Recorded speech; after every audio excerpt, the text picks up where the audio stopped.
Hello, church. Happy Monday. Today we're going to start our week with Psalm 51.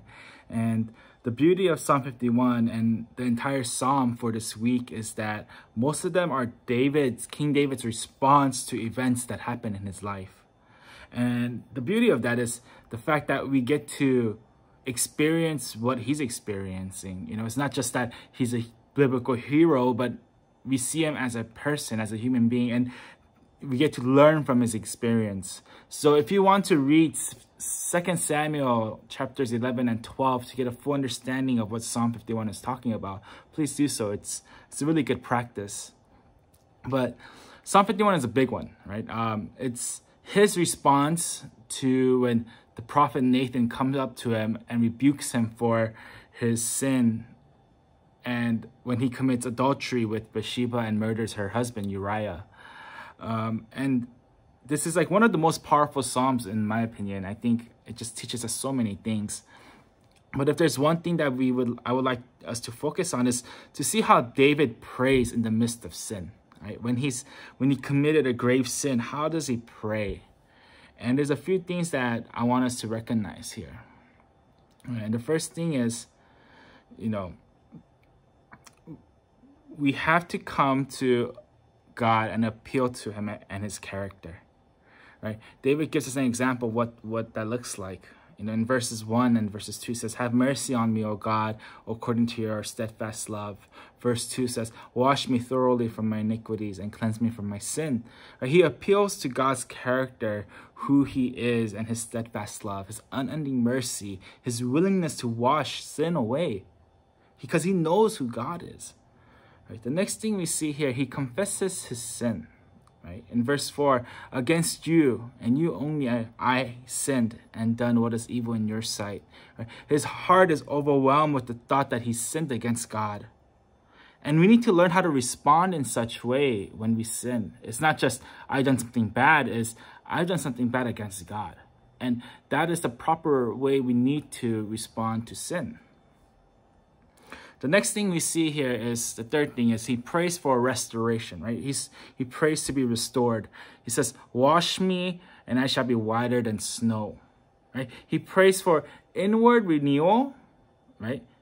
And that's important because oftentimes when we sin, we enlarge in sin. We make sin so great, and we're constantly focused on our flaws. But we see David here, he's magnifying God, that God is the only one able to make him white as snow. And that's important because that's what we should be doing, that God is greater than sin. Sin is not greater than God. And we need to have that deep in our soul and deep in our hearts to really understand that. But the next thing David teaches us in Psalm 51 is that, we can't save ourselves. We can't save ourselves. And this is where the famous verse comes from in verse 17. "The sacrifices of God are a broken spirit, a broken and contrite heart. O God, you do not despise." Right? He talks about sacrifices in between 16 and 17, that God doesn't want our sacrifices. Right? It's not about what we could do to earn salvation. It's in fact what God can do for us. And that's something we have to understand, that we can't earn our salvation. Is what God gives us. And in order for that to happen, we need to have a broken heart. And that's the sacrifices of God. It's when we come to him in worship is when we find healing. And last thing I want us to see is the last two verses, right? David prays for the community. He prays for Zion. He prays for Israel. And it's kind of weird. Why would he pray for Zion when he's praying for himself and his sin? But we need to remember that the sin of one man can affect the entire community. Right? Our sins affect people around us. And we need to be aware of that. That's why as a community, it keeps us accountable. But the beauty of that, if one sin could affect the community, then that also means that, the righteousness of one person can also save us, and that's in Christ Jesus. And so we always have to come before Christ with a broken and contrite heart. So here in Psalm 51, we learn how to pray in the midst of sin. And, I want you guys to just really reflect on that. See what that means. I know today is a little bit longer than usual, but sit down on how you usually pray for sin. Do you just, self-pity? and just be like, oh, God, I suck? Or do you really come before God and say, God, I know you're bigger than sin. I know you can wash me. Church, I pray that, you really take Psalm 51 into heart and really dissect it. All right, church, have a good Monday. Bye. Hello, church. Happy Tuesday. And today we're going to look at Psalm 52. And the reference for Psalm 52 is in 1 Samuel chapter 22. So if you want to read that to understand what's the bigger picture before you dive into the smaller picture, go on and do that. But here, David describes what a wicked person is, right? And he's describing a guy named Doeg. I think I'm pronouncing his name. I'm probably butchering it. But he was responsible for all the murder of all the priests, right? He's an Edomite. And what David wants us to see here is the difference with someone who's wicked and someone who trusts in the Lord. And the first thing he says is the wicked person boasts on evil things, right? When we read the story of what happened is, this guy goes up to Saul and he says, this is where David is hiding. And because of that, the consequences of that was all the priests were murdered. And he's boasting on that. He's boasting upon what an evil act he did and how great he thought it was. But David, what he does is he comforts us in a way where he's saying, you might think you won, but God has the last stand, right? God has the last word, and that's something we have to understand in this psalm, really, is when we do things, when our actions provoke us to do things that aren't godly, and we feel like we could get away with it, are we really getting away with it? Or is God really just having the last, word? And that's something for us to think about. We have to be like, a righteous person who's a tree in God's house, right? Someone who trusts in the Lord and not trust in his own evil schemes. And oftentimes we do that. We think that we're smarter, we're wiser than God. But in fact, we need to learn how to trust God. And ultimately, that's what Psalm 52 is talking about, is how can we distinguish between what is wicked and what is good? And we distinguish what is wicked and what is good by knowing what we trust God with. Our finances, our future, our dreams, our goal, our schooling, our relationships, whatever they may be, all of those things. And so, church, my reflection for you today is, what do you need to trust God in? What do you have to surrender that part of your life to God and trust him and see what that looks like? All right, church, have a good day. Happy Tuesday. See you soon. Bye. Hello, church. Happy Wednesday. And today we're going to look at Psalm 53. And Psalm 53 is kind of a continuation on the train of thought of what does an evil person look like. But today's central truth is, apart from God, there is no good. Right? Apart from God, there is no good. And the first thing he says in verse 1 is, the fool says in his heart, there is no God. They are corrupt and their ways are vile. There is no one who does good, right? This is what he says, right? Apart from God, there is no good, right? The evil person does whatever he wants, And there's something that we have to understand and something we have to see, that this is true, right? If God is good, then surely that apart from him, there is no good. And we have to really let that sink in, right? And it's really a continuation from yesterday is how can I invite God to be a part of my life so that there is good? He goes on further to describe what this evil person looks like. And it says in verse 4, they devour my people as though eating bread and they never call on God, right? These are wicked people who just, literally step on people's neck to see that, they are better. Because the law of God says first, love the Lord with all your heart, with all your soul, with all your strength, and then love others as you love yourself. And that's what he's ultimately saying in chapter 53 is, a wicked person doesn't follow the laws of God. He doesn't follow to love his neighbor.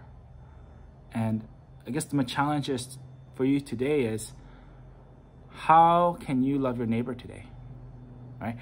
How can you go out of your way to show that there is a good God?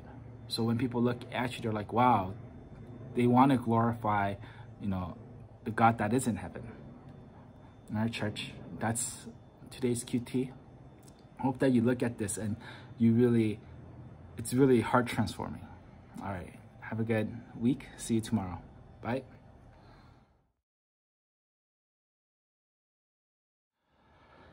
Happy Thursday, church. Today we're going to look at Psalm 54. And today's central truth is remembering what God has done for us. Right? Today's central truth is remembering what God has done for us. And Psalm 54 is a psalm where David wrote to remember what happened to him in the countryside of Ziph. Right? If you want to take a look at that, you can look at 1 Samuel chapters 23 to 26, and it kind of tells you the whole overview of what's going on. And it's a very beautiful passage, very heartbreaking one too. But long story short, David goes to save this town of Keilah from the Philistines. And Saul hears about this, and he goes to this town to pursue him, to kill him. And David, goes to the Lord and says, what should I do? Are the people gonna, give me away to Saul? And the Lord says yes.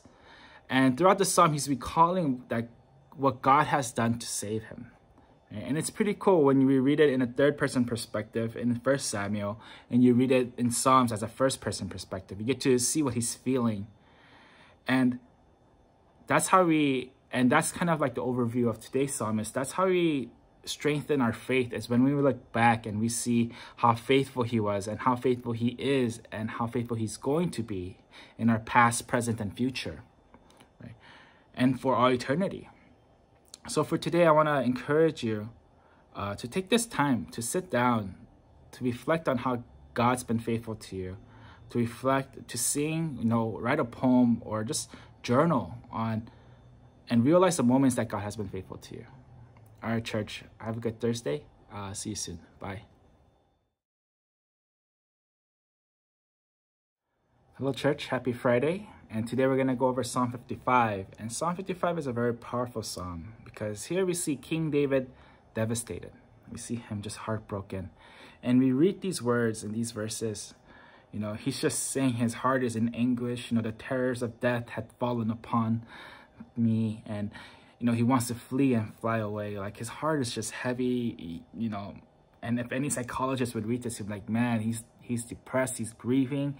And there's a lot going on. And the reason why he's so heartbroken here is he was betrayed by someone very close to him, right? Verse 20 says, my companion attacks his friends. He's violated his covenant, right? He's talking about someone he, goes to worship with together and how he was betrayed by this person. And most of us could empathize with what that feels like, right? What it feels like to be betrayed. Rather it's, a childhood trauma when you're in the playground and your friend, backstabs you and makes fun of you, or in the classroom and all the students, whatever goes on in the classroom, or as a coworker at a business when you feel betrayed by someone just to get ahead of you, right? Even in our spouse, in our marriages, or even in games, betrayal is one of the most heartbreaking things that could ever happen to a person, and if you just look at, kids playing the game Mafia, you understand, when they're devastated, when they're like betrayed or, gaslighted. But but that's what it is. The world tells us that we should cope in a manner with, how we should cope with this trauma is by getting revenge or holding a grudge or, some other way. But David here tells us a proper way to handle our broken hearts. And that's in verse 22. It reads this, cast your cares on the Lord and he will sustain you. Right? He will never let the righteous be shaken. Now, that's powerful, right? He's saying our most difficult concerns, our most ancient thoughts, the things that keep us up at night, whether it be our worries, our heartbreaks, our fear, cast them to the Lord. Throw them. Right? Throw them like you would throw a rock on a pond, right? Just chuck it, right? With that urgency, with all your strength. But the promise here is something else, right?